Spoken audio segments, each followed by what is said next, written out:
Pessoal, não está continua nos entrevistas ali, igual se não também para jovem artista Traquinos, ele que faz uma atuação sublime. Traquino, flano ali, mori que corre boa atuação. A nós não achamos bem campeão. Foi fixe, graças a Deus.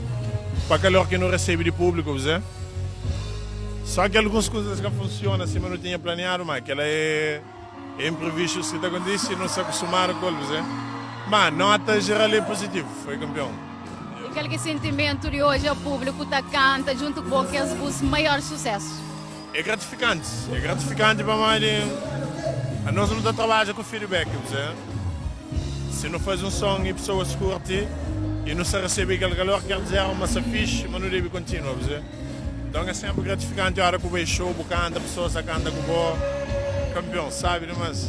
E é a primeira vez que você está atuando na palco desse grande festival ali, estão fazendo uma comparação de que a atuação que eu fazia ano passado com o sábado ali, né? Ano passado não estava ali, Estão fazendo uma comparação ano passado com esse ano, bobo, qual que marcou mais? A diferença é que esse ano tem mais músicas, você?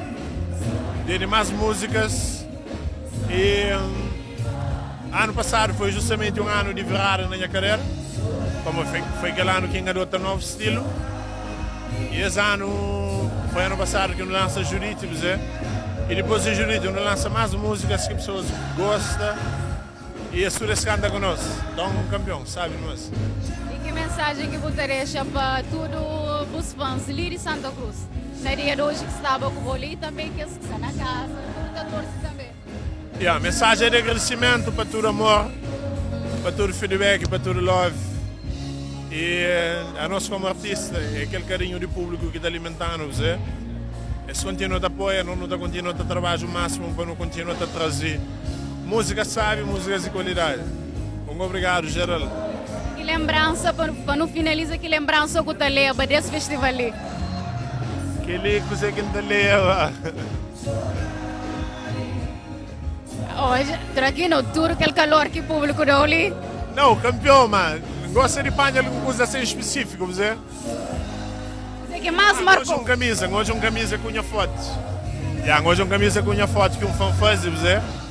E aquela é que gosta, aquela é que mais marcante. Chamou a atenção. Tchau. É super gratificante sempre. Muito obrigado, continuação de sucessos. Obrigado. Eu sou junto. Campeão.